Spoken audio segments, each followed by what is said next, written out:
আপনার চোখে আসলে সর্বকালের সেরা ফুটবলার কি? আপনার সবচেয়ে প্রিয় ফুটবলার যদি বেছে নিতে বলা হয়, তা কাকে বেছে নেবেন?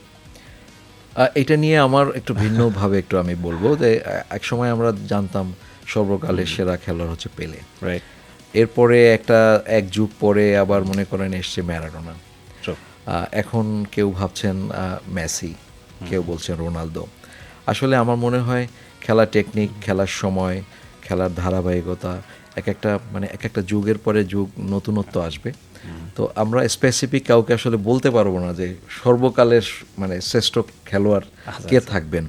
তার সময়টা হয়তো অনেক উজ্জ্বল করে সে জেগে থাকবেন। যেমন এখন আমরা মেসি এবং রোনালদো দুজনকে আমরা বলতে পারি তারা অনেক উন্নত মানের প্লেয়ার, এবং ওই ধরনের প্লেয়ার আবার নতুন করে কবে আসবে আমরা জানি না। তাদেরকেও আমরা বলতে পারি তারা সর্বকালের শ্রেষ্ঠ প্লেয়ার।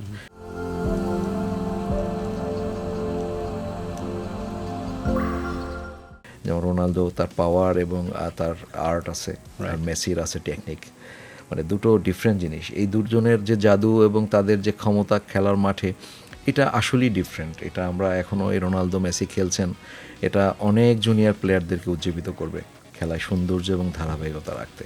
একদমই। তাহলে একজন কাউকে বেছে নেওয়াটা একটু টাফ নিশ্চয়ই। আমার পছন্দ রোনালদো। আমাদের দেশে ব্রাজিল আর্জেন্টিনার একটা আলাদা ক্রেজ আছে। প্রতিবার বিশ্বকাপ এলেই আমরা দেখি যে সমর্থকরা মুখোমুখি দাঁড়িয়ে যায় ইন এ ফ্রেন্ডলি ওয়ে। অনেক সময় হয়তো বা সেটা একটু লিমিট ক্রস করে যায়।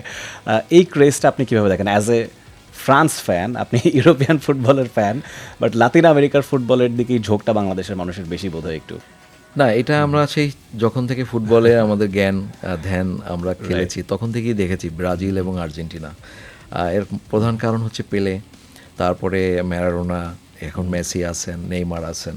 কিছু কিছু প্লেয়ারের তো তারা এই ধারাবাহিকতা ধরে রেখেছেন দুইটা দেশে, এবং আমাদের দেশের মানুষের ভিতরে এই ইমোশনটা আছে দুটো দলকে নিয়ে।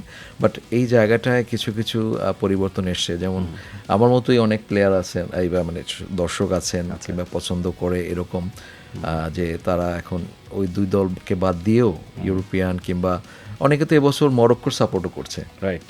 তো এটা একটা ভালো যে মানুষের ভিতরে কিছু চেঞ্জিং আসছে খেলাধুলা পছন্দের ব্যাপারে। বাট আমাদের দেশের মানুষ স্টিল ব্রাজিল এবং আর্জেন্টিনাকে অনেক বেশি প্রায়োরিটি দিচ্ছে, এবং তারা তাদের পছন্দের দলকে নিয়ে অনেক বেশি উজ্জীবিত। আর যেহেতু মরক্কোর প্রসঙ্গটা এলোই, এই প্রশ্নটাই করতে চাচ্ছিলাম যে এবারের বিশ্বকাপে আপনার মতে ডার্ক হর্স হতে পারে কারা? আমরা ইতিপূর্বে তুরস্ককে সেমিফাইনাল খেলতে দেখেছি, গেল বিশ্বকাপে মরক্কো চমকপ্রদ পারফর্ম করেছে, ক্রোয়েশিয়া ফাইনালও খেলেছে তারা। তো এবারে আপনার চোখে মনে হয় কারা এরকম অঘটনটা ঘটাতে পারে? আমার কাছে মরক্কো এবং জাপানকে মনে হচ্ছে তারা যে কোনো সময় যে কোনো দলের জন্য অনেক বেশি বড় বাধা হয়ে যেতে পারে। They are in very good shape by the way. Exactly, definitely অঘটন ঘটানো। জাপানের ক্ষেত্রে বলবো তাদের ফিরে আসার যে একটা টেন্ডেন্সি, রাইট, লাস্ট নেদারল্যান্ডের সাথেও তারা সেই কাজটাই করেছে। একদম। আপনি ম্যাচ খেলা দেখে থাকলে যে নেদারল্যান্ডের সাথে গোল খাওয়ার পরেও তারা আবার ফিরে এসেছে এবং 2-2 গোলে ড্র করেছে। আমাদের সাউথ কোরিয়াও ভালো করছে। ঘানা যে কোনো সময় একটা সমস্যা ক্রিয়েট করতে পারে। ইংল্যান্ডের সাথে তারা ড্র করেছে। তো এই ব্যাপারগুলি আসলেই চিন্তার, যে আসলে প্রিডিক্ট করতে পারবেন না আপনি কি হবে। For more updates, subscribe to our YouTube channel and click on the bell icon. Follow us on Facebook and Instagram. Download T-Sports app to enjoy exciting games and highlights. Visit tsports.com.